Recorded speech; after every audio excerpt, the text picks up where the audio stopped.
What's happening, sports fans? Christian Pedersen, Tommy Morris, the intern. I play musical chairs, so I'm just glad to be on camera the majority of this show. Intern playing also like touch pillow. Pecco, whenever you want to hang out and give us a sponsor, we'll put it right here. Bodie DeSilva from Scorebook Live. Also, maybe from Florida State, recruiterblog.com is here to join us. Scorebook Live is the official digital content provider of the entire state. But at this point, we're just trying to cook up beef with all the non-San Diego section employees, if possible. They do a lot of great stuff. Bodie will have top 10s, some game previews. Noah Laxina is back and wearing the company shirt while looking a little bit shredded. We got a lot to talk about with Noah. Guys, what do you say we start with what is quickly becoming just almost a running joke, and that's the top 10. Why is it a running joke? Because every week it gets harder. There's teams either missing a week, and now we have uneven schedule. We have some teams having played 2, some having played 3. It just feels like this is going to be bad. And last week you literally also did put Bishop Sycamore at number 1. I did. Just a tad bit of that. So Tommy, let's start with you. Your top 10 teams, please. I will go in reverse order, starting with number 10. I have Granite Hills. Ta-da! 9. You've been on the board. I'm too far away from the board. 9 is Madison. Ta-da! 8 is Scripps Ranch, Ta-da! who got in there based off of a couple good wins that they've had so far this season. Ta-da! Number 7, Torrey Pines. 6 Ta-da! is Helix. 5, Mission Hills. 4 is Mater Dei Catholic. 3, Helix. 2, Cathedral with a very impressive win in the Honorable last week. And number 1 is still Carlsbad, who beat up on a team from LA called Lawndale. Beat up on. Yes. Did I hear you say Helix twice? I had Helix 6, so I'll re-say it again. So 6 Helix, 5 Mission Hills, 4 Mater Dei, 3 Lincoln, 2 Cathedral, 1 Carlsbad. I can verify that he does not have a double. Twice, I can verify that the notes are accurately written, whether or not they're accurately delivered. Bodie DeSilva, I believe a pair of new and somewhat surprising teams made your top 10 this week. Everyone can find all of Bodie's stuff at SB Live CA or Scorebook Live. That's your source for everything high school sports related. Bodie, hit us with it. Yeah, so number 1, Cathedral Catholic. They blew out a really good Chaminade team, so they stay at number 1 for me. Carlsbad's at 2. Lincoln moves up a spot to number 3 after beating Mission Hills. Mater Dei Catholic was unable to play, but for me, they'll move up to 4. Mission Hills drops from 3 to number 5. I have Helix at 6. Scripps Ranch, really impressive undefeated start at number 7. Torrey Pines at 8. And then making their season debut, Poway's in at number 9, and I have Mount Carmel undefeated. A little bit of a surprise there in at number 10. Not for me. I get to be all in on that. I think there was a show where I pushed all my chips figuratively and literally in on that one. What are we thinking here in terms of, and this we have not necessarily fully prepped for, but it just comes to mind. You talk about undefeated Scripps Ranch with a hot start. SFC, I was talking about their game with Christian because Christian was in studio last night. They're 3-0. Just kind of open-ended question. Is there one of the undefeated teams that is maybe a shocker and one of the undefeated teams where you're like, ooh, the fact that they're undefeated now, I think they'll continue to go undefeated the rest of the season? I think Scripps Ranch is a pretty good candidate for that just because of the way their schedule is set up. They're tough. La Jolla was their tough game and they won. So that's one that we almost all picked wrong. So I think Scripps Ranch is a good candidate for pretty much all the things that you just said as far as those 3 qualifications. Bodie or Noah? Yeah, just among the 3-0, I think Scripps Ranch would be my top candidate there. Obviously, Carmel too. I mean, to start the year out at Central, I like when teams go out to the Imperial Valley, and then they're coming off a shutout of Valley Center. So I do think that's a team that will surprise some other people in the league as they get going. Noah Lax, any 3-0 teams for you? I want to highlight Carlsbad. I feel like they have the toughest route to being undefeated, but if they're able to pull that off, that would be insane. But I feel like I want to go to the other side. I feel like they're the 3-0 team that is going to have a tough time being undefeated the rest of the season just because of how packed their schedule is. Can I just say that it feels weird? I feel like everyone's just waiting for Cathedral to just gravitate kind of automatically back to number 1 and not giving Carlsbad the due, quiet 3-0 for Carlsbad. Maybe beating a pair of out of city teams does a little bit of that, but I think that right now they're a little bit of a sleeping giant, underappreciated, underrated number 1 team. Any of the undefeated teams that we need game balls given out to, or can we move on to this week's game previews? Game previews. We Game good? previews. All right. Every week, we take a shot at pissing off as many fan bases as possible with a wide assortment of game previews. And this week, let's see where we go. First, Helix Cathedral, because damn, man, why not? That seems like a sizable battle to have for yet another week. You talk about a difficult road to get to anywhere, going through either of those teams, let alone those teams going through each other. Noah, we will start with you. Helix Cathedral, who you got and why? I'm gonna go with Cathedral. Even though they had that tough loss early in the season, Helix game was in a few now. It would be a lot. It looks like Helix at the number one top of the top Kings of San Diego right now. Cathedral's gonna pull off with the 2. Cathedral with the 2-tutty Vic. Tommy, what do you got? So last week, Cathedral, as I mentioned, and Honorable Lucky Sutton was the MVP of that game. 113 yards and 3 touchdowns. I think he sat up some of the second half with cramps, so hopefully he figures that out. But Pickle juice. Yeah, he some mustard as well. Mustard packets. Disgusting, but actually I like mustard, so it's not disgusting for me, but for other people maybe. Eat some mustard packets. Jackson Moore, I want to mention him as well. Do you like them to the point where you've just had mustard packets like as a snack, or if I yeah, I mean I could. If I was desperate, I probably could. Yeah. No, but you haven't actually had them before. In the morning to tear.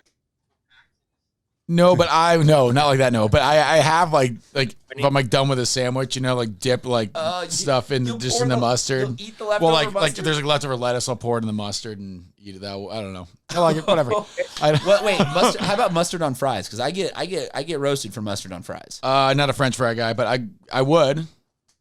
Noah Bodie? Tommy's a dude that mix it up with some dill pickle seeds. Dill pickle? Okay. Dill pickle seeds are disgusting. I will die on that hill. Jackson Moore with 3 sacks in that game. He's going to go to Cal. Really showed out. We talked about Helix a little bit already. This is the 2 versus 6 for me, and the 2 is at home. So I will have a tough time picking against Cathedral. I kind of tend to agree with Noah. This will be more than one possession game. I'm Bodie out of any sort of over-unders here to pick. Bodie, your take. You guys are squeezing me and Bodie out of any sort of over-unders here to pick. Bodie, your take. Cathedral for me. Helix is certainly improved from last year. I'm just not sure that they have the firepower. It's Cathedral for me. So far this year, they've definitely played well, but they're not at the point where I can see them making a big upset here. I mean, they're on the road. They are coming off the point where I can see them a bye, not making a big upset by choosing a week ago. They're on the road. They are coming off a bye, not really by choosing a week ago, but. Yeah, I will. Unfortunately, I hate to round it out with a clean sweep, but I will go with Cathedral as well. Lucky Sutton, I know you were a big fan of his. It's time to start seeing those numbers gravitate upwards if you're going to break every single record, but already a great start to the year for him. The next game that we have is Sfc Christian, like I was already talking about, a pair of 3-0 teams, pair of relatively exciting, like not surprising 3-0 teams that have deep championship potential aspirations. Bodie De Silva, let's start with you. Open in typical Santa Fe fashion would be during the day, so SFC I could hit that on a way to a second game of the night. I will go Christian here. Two teams that are coming in both undefeated. I just think Christian's way of attacking through the air and on the ground will benefit them here against the Santa Fe team that I think their roster size is down a little bit this year. So I think over the course of a game, Christian will be able to take advantage. Noah Lax. I'm gonna like how, like Bodie said, I like how Christian can spread the ball through the air or on the ground. I like the fact that they're gonna be able to spread them out with that offense. I think it's gonna be a high-scoring game, but I think it's gonna come down to Cooper Witten from Santa Fe Christian. He has 6 touchdowns already total, and he's over about 80 yards per game, 9 yards per rush. So if he could control that clock and just make it hard, make it tough on Christian to tackle him every single time he carries the ball. Santa Fe Christian's gonna make it close, but I got Christian in a nail biter, game-winning field goal. There you go. Love that. Absolutely love that game-winning field goal. Tommy, take it away. So there you go. Love that. Absolutely love that game-winning field goal. Tommy, take it away. So I don't think it'll be this easy this week for Santa Fe Christian, but I will mention they as a team are averaging 329 rushing yards per game. When you can do that, again, I don't think that's going to happen this week against this team. I think it'll be closer to somewhere in the mid 200s rushing yards, or actually probably less, probably somewhere around 200 rushing yards.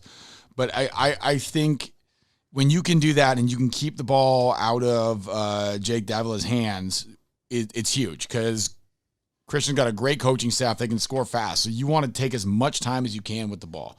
Santa Fe Christian's going to be able to do that. They're going to eat clock, limit possessions. I could see them coming up with an upset win here. I did mention Jake already. He has 529 total yards and 9 total touchdowns so far this season. Aaron Shablowski with 9.3 tackles per game. This is going to be a huge game for him. There's going to be a lot of in the box play, if that makes any sense. So he's going to have to come up huge for them. I could see him in double-digit tackles easy. Joey Merritt for Christian as well. 3 touchdowns on offense, 2 interceptions on defense. What's cool about this game, there's a lot of players that play on both sides of the ball, which is always fun to see. You know, guys match up against each other on offense and then flip over and do it the other way. So I think this is going to be a very, very good game, very, very close. And I've got Santa Fe Christian in a nail-biter. I'll put it at 21-20. I think it's interesting. SFC division lower than Christian right now, but Christian, if they win this, I think it becomes them and Scripps that becomes the de facto D2 championship. There's a lot on the line for both of these teams right now. I do like the overall ground and pound clock consumption though, and I won't re-echo all the sentiments, but I will side with SFC on that one by a hair. Next game we'll go out east, West Hills versus Escondido. I think this is just a pair of teams that we haven't really had a chance to talk a ton about yet this season. Tommy, you want us to get us started? Yeah, West Hills has been a pleasant surprise. We talked about some 3-0 teams. West Hills has been, again, pleasant surprise. Escondido, Xavier Terezas with 3 touchdowns last week against Westview. Great game for them. They had a tough one against Del Norte to start the season. Looked a lot better last week than they did early in the year. For West Hills, Max Conaway, 5 receiving touchdowns and almost 100 yards a game. So probably going to want to cover that kid if you're Escondido. I like West Hills in this one. I like West Hills by a final score of 28-14. Put it on the poll at SD Prep Insiders. A pleasant surprise, always nice. Yeah, I'm always here for a pleasant surprise. Brody De Silva, you got any pleasant? Do frighten me though. So, I don't know. Bodie, your take on surprises and then your take on this game. Recovering after week 1, they took a hard loss against Del Norte and have bounced back with 2 wins, 2 road wins too. So, but I got to agree with Tommy here. The way West Hills has really looked, it seems like they're going to be tough to beat, especially once they get into league play here. I think there's someone that can make a surprise run in that league this year. Noah Lax. I'm going to have to round it out and go with West Hills as well. I think they look very dominant and very balanced in their last win against Olympian, and I think they're going to see that moving forward. So I'm going to go West Hills by 8. Because of 4 safeties, probably. The last game we got is RBV and LCAP. Because of 4 safeties, probably. The last game we got is RBV and LCAP. RBV, huge win over Vista. Huge. They get the City Cup back. And by a lot, too. And by a lot, and they're in the driver's seat now, and like the floodgates have broken open there. RBV football is a thing again, at least for the right here and right now. LCAP, though, we've talked about them having some of the more hidden weapons from around the county. Yafet Yokley and company are not to be overlooked on a week-to-week basis. So what are we saying? RBV going to continue their winning ways, or is LCAP here for an upset? Tommy? So RBV looked really good last week, as you mentioned, against Vista. Gino Trapassa with 3 rushing touchdowns. For LCAP, they're wearing the pretty yellow uniforms, but it looked like they forgot to order a number 10 because Savion Yokley was wearing the old ones. I noticed that. And it takes a very trained eye to figure that out or to see that. So either he forgot his uniform at home or they forgot to order the 10. And how do you forget the 10? Because he was electric for them last week. I know it was a loss to Coronado. He had a touchdown pass and he had a touchdown reception. And I don't think I've ever seen this. He kind of he caught the ball and the defender was on the ground. He kind of leapfrogged over him. It wasn't like the guy wasn't trying to dive and get him. The guy was already on the ground. He kind of did literally like he was playing leapfrog over the kid and scored a touchdown. His little brother's on the team as well. Also a very good player. I do like RBV in this one, though. I just am so biased. When teams can control the ground game, it's really, really difficult to do anything about that, and that's what RBV feels like they're going to do. I like RBV here. Final score 31-17. Bodie. A really impressive result there.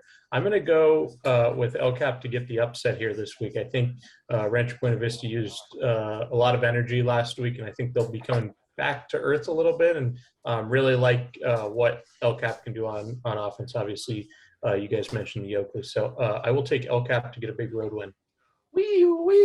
Again, I'm too far away from the soundboard. Upset alert. Upset alert. Upset alert. No, relax. Again, I'm too far away from the soundboard. I'm gonna go with RBC. Upset alert. Upset alert. Upset alert. Like Tommy said, no, relax. Being able to run the ball, man. Remember a couple years ago, run the damn ball. Right? Yeah, I saw the hat. Run the damn ball. I'll bring that hat back. I think they're gonna run the damn ball for 4 quarters straight. Yeah, I saw the hat. It's gonna be tough. Run it's the gonna be damn one of ball. Those I'll bring that hat classic back. Football games, and one definitely to watch. But I'm gonna go RBB. Next week we will have to bring back not just the hat, but the whole, like a whole game to play around it. Should they pass or should they run the damn ball? We'll have to bring back not just the hat, but like a whole game to play. I'm all in on RBV until should they pass or should they run the damn ball? I'm all in on RBV until I was with that with Grant. That's how I do teams. I'm all in until they prove otherwise. So let this be the week that I get proven otherwise. Until then, you can follow him at Real Tommy Morris. I am at Mr. CPED. Bodie is at SD Preps or at SB Live CA. Noah Lax is Noah Lax _17. Noah, we will get out of here with playing one game that we haven't played for a while here, and that is Explain That Tweet. Oh, yes. We haven't played Explain That Tweet with Noah Lax in quite some time, but he's back here on.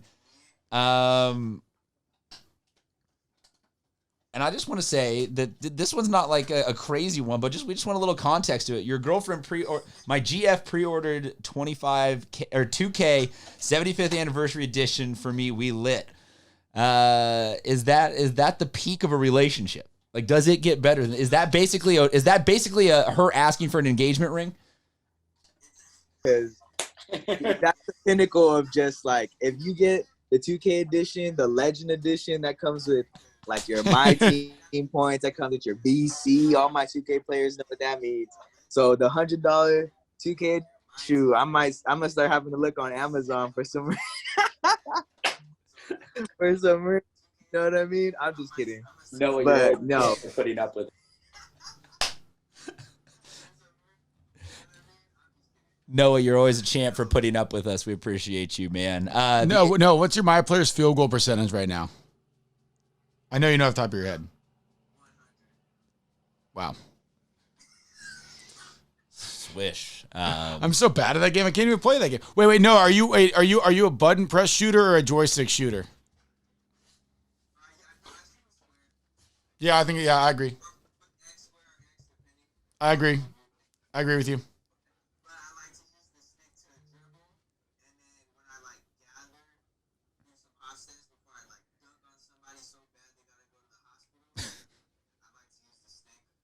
They should bring that. Are you saying that the little ambulance, the little, like, the person on the screen has to go to the hospital, or the guy on the other end of the controller at the other house has to go to the hospital?